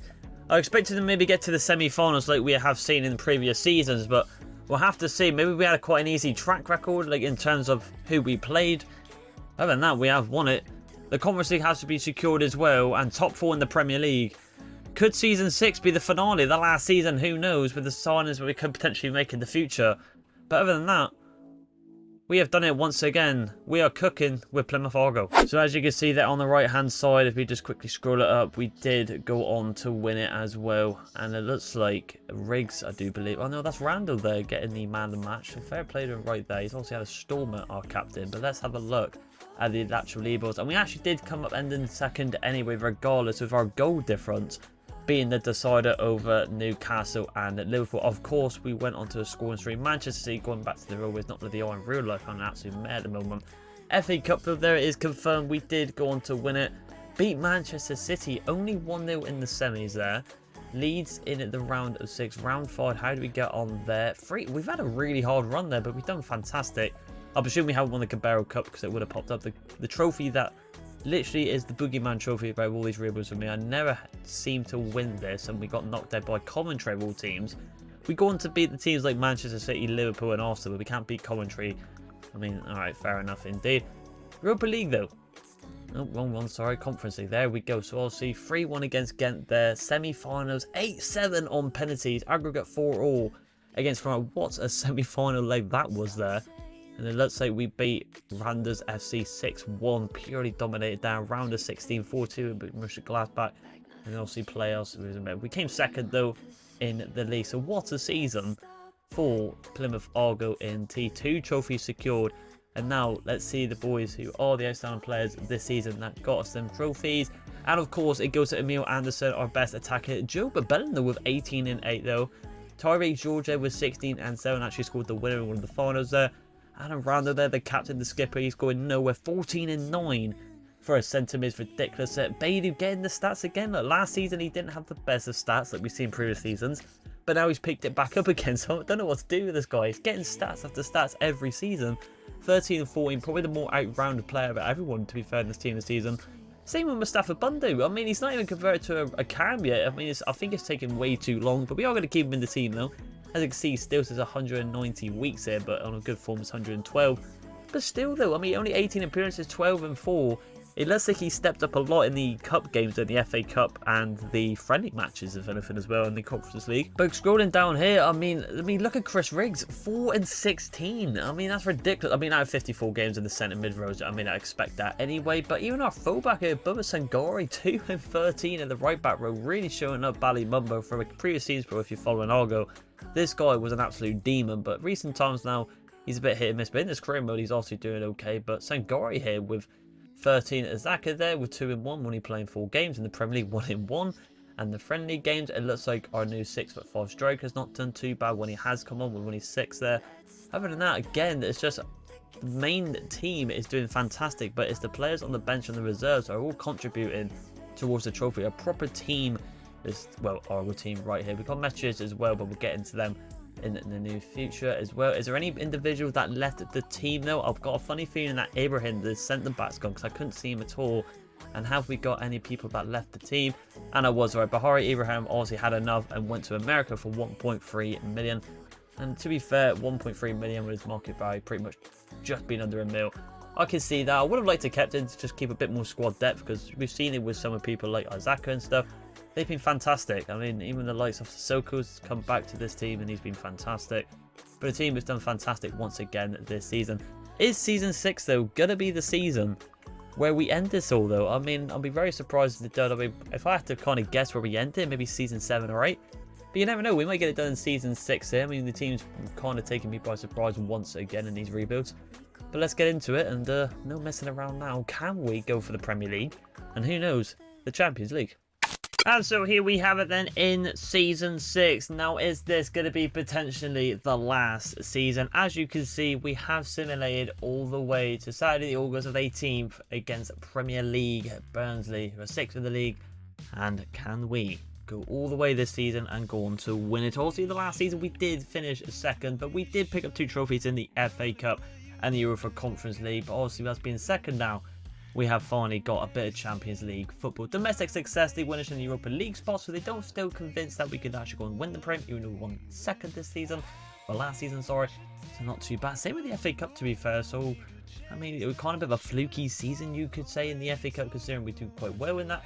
Continental, though, which is a bit weird here, but they actually want us to reach the semi-finals, but when it comes to domestic success, they just want us to finish in the Europa League spot. So they obviously, with our debut season in the Champions League, want us to do really well in the semi-final region right there.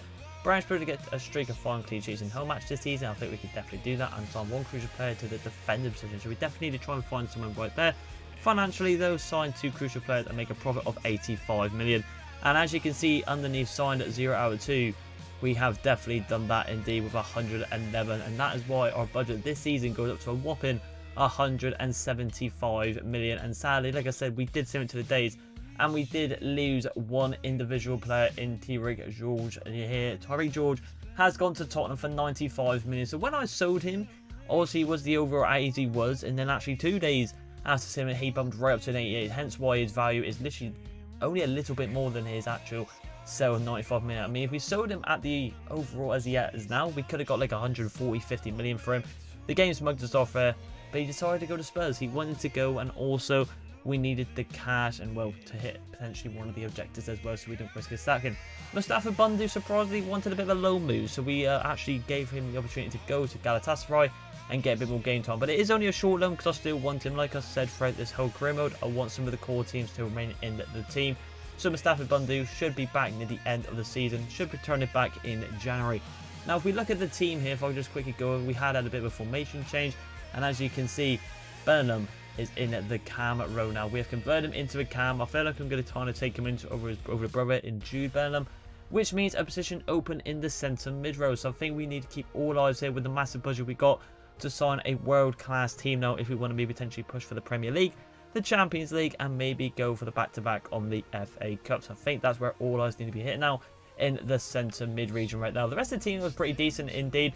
It did say to sign one crucial defender, and if I'm looking at the whole defence, to be honest, you could say Mumba is probably the weak spot here at the age of 27, but his stats every season have been fantastic. Sangari is the same here, but I kind of, like I said, want to keep the core of the team. So I'm thinking maybe a brand new right back in, putting Sangari to the bench here, considering our, well, I'll say our fullback rotation and substitution isn't really the best indeed. Maybe some fresh faces there, we'll have to wait and see. But other than that, though, like I said, we definitely need to make some more signings if we want to be going for all these trophies this season in Season 6. So our first signing is going to be Conor Gallagher. Yes, at Atletico Madrid in real life now, and he's been an absolute megastar, in my opinion, in that centre mid row, really revolutionising his career from Chelsea to Atletico Madrid. He's more of a standout player. Don't think he got the respect as it was at Chelsea. I think he's still got more to offer. Conor Gallagher at the age of 29 and the over 86. Let's return him back to the Premier League. He's actually at PSG in this career mode, but we're going to bring him back to the Premier League, and what better team to do it than Plymouth Argyle. Really going to lead the team with the experience and an English player returning to the actual English division in the Premier League. It just makes sense. I think it'd be a really good addition to the team. So welcome Conor Gallagher for 80 million. So our next signing goes into a right back. It said to sign a crucial defender, so why not Rico Lewis? Surprisingly not at Manchester City. I mean, if he was still at that club, I probably wouldn't have made it, because you could say it'd be a little bit unrealistic at this stage of this career. However, though, he has at Bologna here at, well, in the Serie A division, which I think is a bit strange for him to go to Man City to there. At the overall of 85, the age of 24, we only paid 55 million for him, our brand new right back.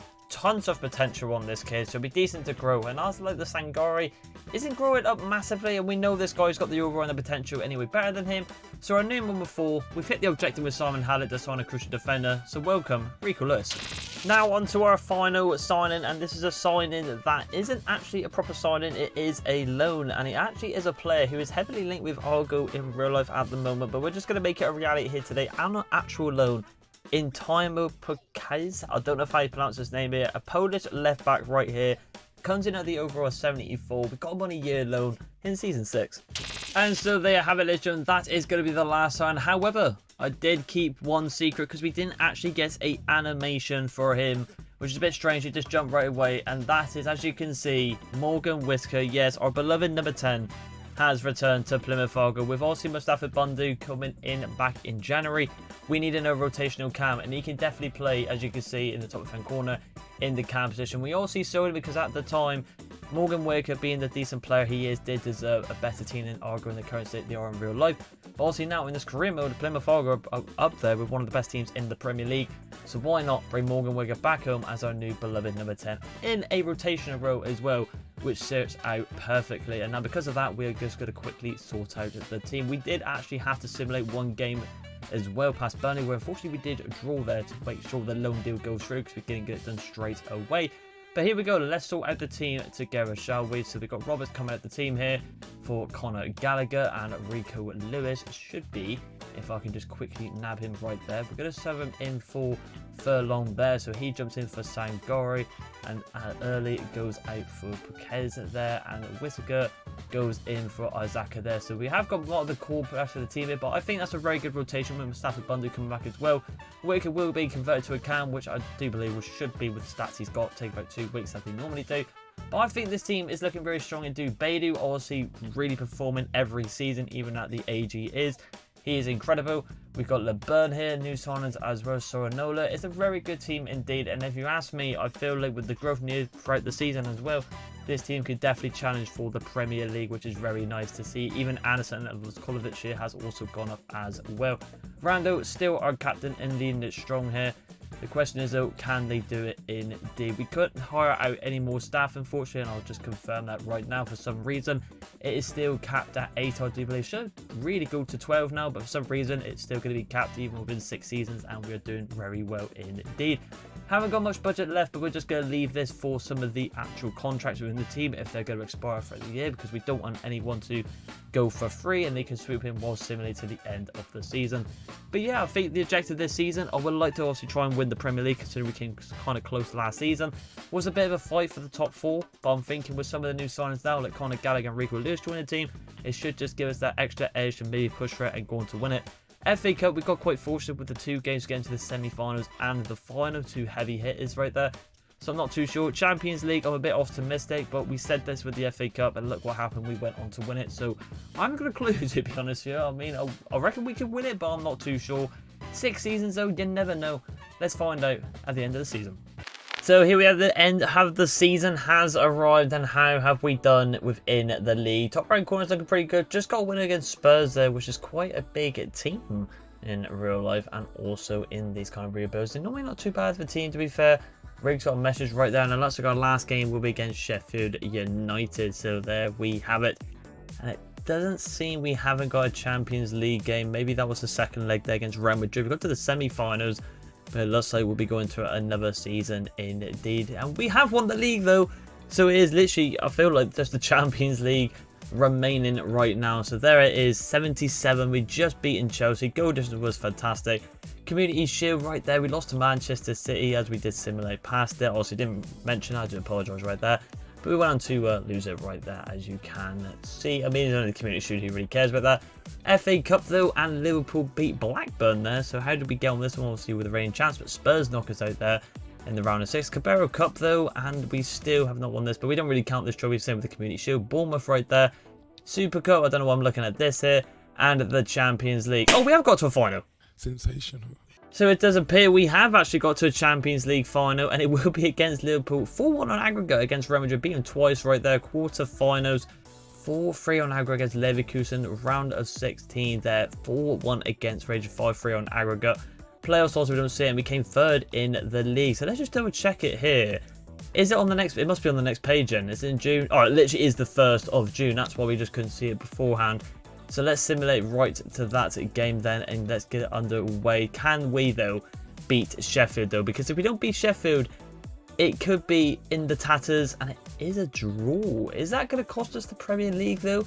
Let's just have a little gander right now, because you know that could actually happen. Let's have a little gander here. Let's just double check. As we're not, we might actually be going into the other season with the Premier League just to win and remain. So have we won it? And we have anyway, so we've done it regardless. Chelsea, actually, I think, let's have a look here. Let's just scroll all the way down. Let's see who they lost to potentially, and they lost to Crystal Palace. So Crystal Palace actually helped out Stormer there, so thank you very much indeed. Thank God for that. I mean, imagine we actually lost that and lost the Premier League, and then not going into the next season, just potentially just going to win the Premier League. But here we go though, the Champions League final. Are we going to get this done in season 6, or will we have to go into season 7 to just try and win the Champions League, as we have ticked off everything in this club? And you can see why this club has done fantastic. Rando in 85, Riggs, Gallagher, fantastic. Jude Bellingham right there in the Camero. Job is doing fantastic. Bailey 83 now. Anderson, Vlahovic, Cresswell, Lewis, Mumba, and Selena in goal. Very good indeed. In terms of the bench as well, Whitaker, Sissoko right there is not looking too bad. I'm a bit weird why Mustafi Bundu hasn't returned back yet. I'll tell you what we'll do, because I did promise to get him back. We will recall him back, because he should have come back in January, but for some reason he hasn't. So let's just double check where he is. He's got to be there. He is. So we're actually going to recall him back. So I wonder for the we can't do. We haven't got enough money. Oh, that's just annoying. Can't afford release fee, because obviously with the contracts, well, so simulate to the end of the season, we've only got 36 quid. So unfortunately, Mustafa Bundu will not be coming back for the final, which is a big shame, because he's been a massive bit of a decent player throughout this whole rebuild. But unfortunately, I mean, we have got more Whitaker, so we have kind of replaced him with that. But still, that's very frustrating indeed. What we will do as well, though, just very quickly, Sangori in 84 as well, we will change the kits to the classic green colours. So it's red versus green in this Champions League final tie here. Can we get it done in Season 6 and wrap up this career mode rebuild with Plymouth Argyle? Let's get into it. So here we have it then. It is Plymouth Argyle versus Liverpool in the Champions League final. Can we do this right here? Can the Mighty Greens, the Pilgrims, beat Anfield here? This is going to be a big test here because Liverpool are a good team. They have already won one trophy already this season. But can we go again? Anderson here, the number 10 for the team. Not really a striker's number. But Kessie pushes him off the ball there. Also, got to remember, we found from the free agents because also our youth academy for this career mode save did technically Gillich. Also, I would like to give Beidou his correct number, but we don't really know what it is at the moment of time recording. So we're just going to give him the number he has got, which is the number 7, which is actually Sissoko's real life number. So we just thought we'd randomly generate him because obviously we have brought him back from loans. And same with Whitaker. So whatever number they have, that is their new kit number. And the players we did sign, that will be their new number. Like the same with Anderson there. He's obviously number 10, which is Morgan Whitaker's number in real life. In regards to that, let's focus on the game. Oaklerson here, number 10. Into Mareo there, the Spaniard. Can get past number 5 here. It's a good pass inside. Good shot, and it's 1-0. Selena has been beaten on his near post. And I'm not sure who this individual is. But he's absolutely scored a corker there. And Liverpool, who are first in the Premier League in real life, and probably the best team in real life at the moment, well, up there anyway, takes the lead against Argyle in this Champions League tie. It's a good finish, but we need to be better there. Quite sloppy indeed. So 1-0 to Liverpool, early stages. Normally with these rebuilds we do recently, already final, I feel like more goals come in the second half. And at the moment, Plymouth Argyle are struggling. And Gordon there gets taken down. And Randall there, the captain for the team, who's been here since day one, needs to wake this team up. Rico Lewis here, good pass inside. Bailey wants to break the run, but he's going to get it back randomly. But it goes into Mumba here. Ballymumba could go all the way here. Ballymumba cuts inside. Unreal from Ballymumba. And a good save from Madvadivi there. That's why you got to keep some of these players in the team. You never know what they could do. But Ballymumba could have made it 1-1 there, but just couldn't put it away. Conor Gag does fantastic. Into Joe, former Sunderland man. And also Dortmund man in this criminal as well. Mustafa Bundu. Hopefully he will return with a medal around his shoulders at the end of this game. You never know though. I don't know if he'll get a medal. Well, probably won't. I suppose he's not the team, but sadly he should be though. Beidou cutting inside. Beidou, great run there. Can he find it? He can! It's Job! Joe Benham with the equaliser, and Beidou once again getting involved within the goals. Hopefully we'll see him do that in real life very soon. Hopefully against Brentford. You never know. But Joe Bird living up on the big stages like his brother does. Great finish. So there it is. It is 1-1. But can we continue on now and try and push for this win and not concede any more goals within this second half? Soldier by there plays it into Moreno. And here comes Liverpool trying to bounce back straight away with this Oakenson with a decent attempt again. But it goes out for a corner. This is where they were like the likes of Trent, but unfortunately he probably has moved on from the club. Maybe the time recording he has left, you're not sure, but Job there, good clearance. And Mumma just does enough to just push it to Gallagher. Oh, it's a great turn from Conor Gallagher. That's what we got him into the team.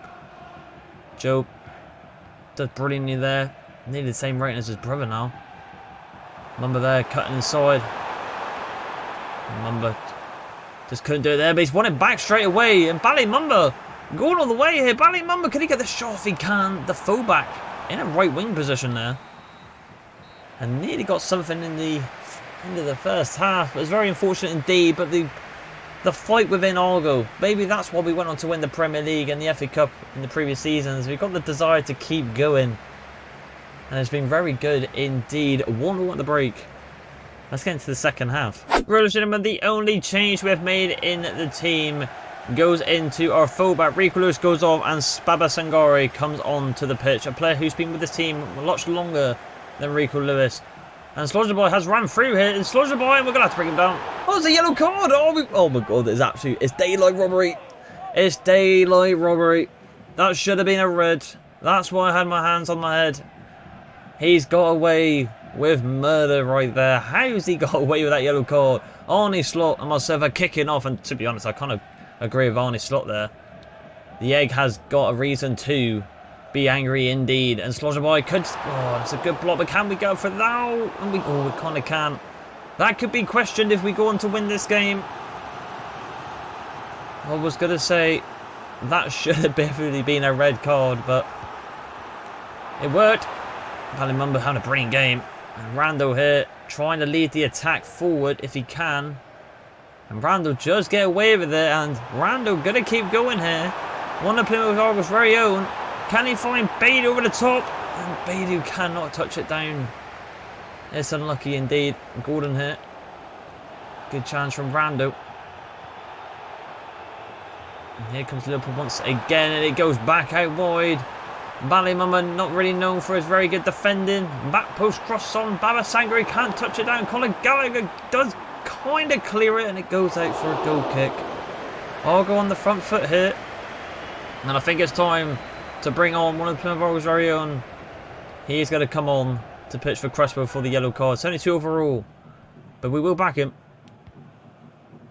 We will back him indeed. Must be doing something right if we want the Premier League, and he was the rotation of centre back, and that's not a very good pass there. That's a very poor pass, I must say, from Plymouth Argyle. We really saw there into Kesse, Gordon here, and Vuskovic there. The better centre back, I would say, does fantastic indeed. And there could be a pass through there. Vanderson, and here comes him laughing, and Vanderson could be through. The free agent could be through. Anderson. And with Liverpool pitting all on the press, Argyle go on the other end and take the lead. And who else than our very own free agent that we found in the depths when our youth academy failed us in Anderson. It's a great strike. 2-1 to the Greens, and who else with Beidou again involved with the 2 assists this game. It's a great finish. So Plymouth Argyle lead this game 2-1. But Liverpool looking dangerous as well. We cannot write anything yet. We need another goal. Dominic Slodger's and Okason are linking up very good indeed. Kunde twisting and turning. A ball goes into the mix here, but Vuskovic there does well. Slodger by Saar, and Gallagher does fantastic. And here comes Job. Can he find Anderson? He can. Can we do something here? Marilla Saar. Kesse. Oklason. Liverpool looking good here. Oklason running through. It's a good shot, but just goes wide. That was very close indeed. And I think we need to make some subs on how close that was. Oh my, I can't believe I didn't go in. So it's time to make 2 changes. Sissoko and Wicker comes on for Benjamin and Beidou. Can the OGs just see this game out for Plymouth? That's what we want to see. Come on, boys. Sissoko on the ball, doing a step over every time he gets the ball pretty much. Plays it back out wide of Sangare. Can move it inside. Whitaker is potentially can make a run, but doesn't naturally make a run, which is a bit of a shame. Whitaker here, try to twist and turn into that gap, but couldn't do it. But as it would stand, if it stays like this, we will complete this challenge. Conor Gallagher. It's been a good game. It's been a decent final. I don't know how Liverpool didn't make it 2-2, and Conor Gallagher wins at the end. Can we put it through? I was just going to try and get it to Sissoko there.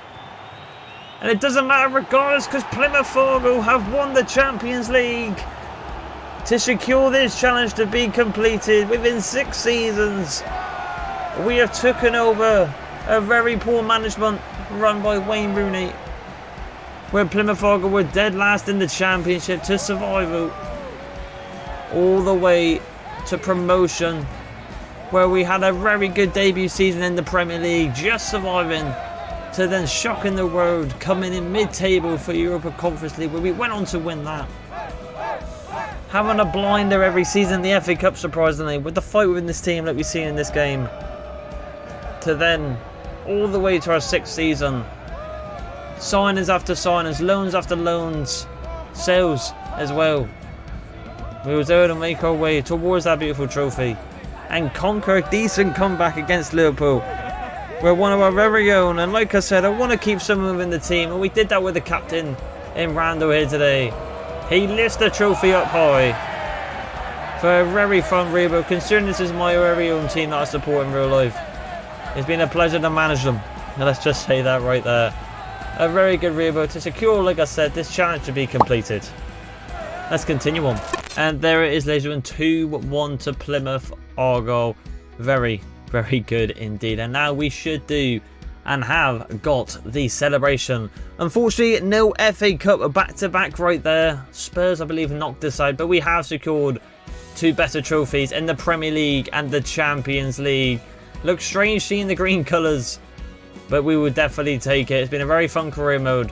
But now, let's see how the outstanding players was for this season. Let's continue on. So here we have it then. Here is going to be the outstanding players of the season, and it goes to Emil Anderson, who did score in the final and could potentially be on the track for the Ballon d'Or with 43 goals. The overall of 86, to be honest. I think he'd be like Tyree George, where we sold him and then his overall will just bump up massively. It's a very strange one indeed.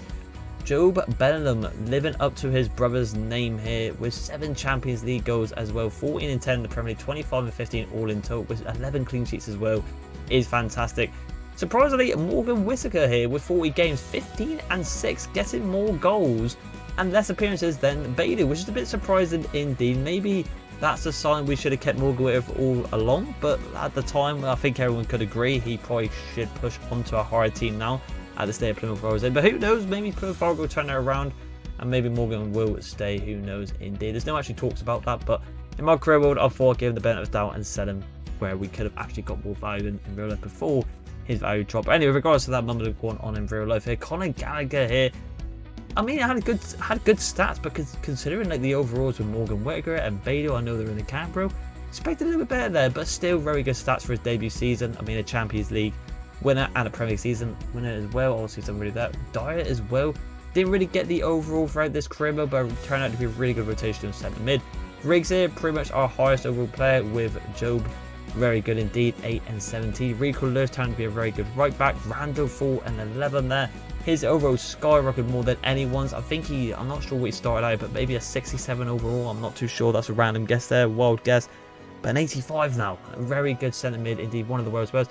Ballymumba, a bit poor from him. You could say he was a weak spot when we said that, but also replaced Sangori in the more rotation role. 1 and 3 though. Prove me wrong there. We can always get wrong as a manager. Sissoko 1 and 4 out of 17. I think that's not too bad. I mean, 10 appearances there, 3 assists and 1 goal in the Premier League for his overall and the age. Not too bad indeed. And as you can see, Timo there, who's a potential sign for Plymouth Argyle in real life. Only played 25, but I mean 5 clean sheets out of 25 and 1 goal as a rotational left back at the age of 31 and 74. I don't think it's that too bad. Selena only 30 clean sheets as well. Cresswell with 3 assists, and I think the rest is pretty much there. Unfortunately, Mustafa Bundu didn't have a fairy tale ending. Didn't even actually play a game at Galatasaray, which is a shame because every time he plays, he would have been very good. And as we did see, we can't afford the fees because obviously once before we similar to the end of the season, I did offer some people more contracts as he was expiring. So we had to take the hit there. So very sad to see Mustafa Bundu not potentially lifting up a Champions League medal and a Premier League title, but he's with us with spirits. Kind of reminds me like kind of the vibe of Sergio Aguero when Argentina won the World Cup, where he was in the player stands. He didn't actually play in the team, but he was there in spirits. As you can see, Anderson Golden Boot winner as well. And now to wrap things up later, we're just going to have a look at my career stats. And here they are with 1 club, as you can see, 1 league title, 1 domestic, 1 continental, of course, being the Europa Conference League title there, or cup or trophy, how you want to refer it, and also the Champions League. With a record signing of 80 million and 310 played, 163 wins, 61 draws and only 86 losses, which makes this team a very successful rebuild indeed. This is the final team on paper now, you can actually see it. And to be honest, it definitely is a Champions League winning team. I mean, you could say with the likes of Mumba there, Kobe upgrade, maybe Selena, but the rest of the team, maybe even Bailey, but with the stats, he's not too bad. The stats wasn't, to be honest, out of all the seasons we had, this is probably one of the worst seasons he's had, actually being the last one, which will make sense being at the age of 31, but he has grown up massive as well, really defied the odds of his actual potential, really pushed through the barrier, and looks like a very good rotational, and will maybe a starting cam for us indeed, or any team in the near future. But other than that, ladies and gentlemen, I do hope you have enjoyed this rebuild here today. It's been an honour to rebuild my very own team. It's been very fun, and I hope you have enjoyed it as well. Please like and subscribe, and I will see you in the next one. Bye.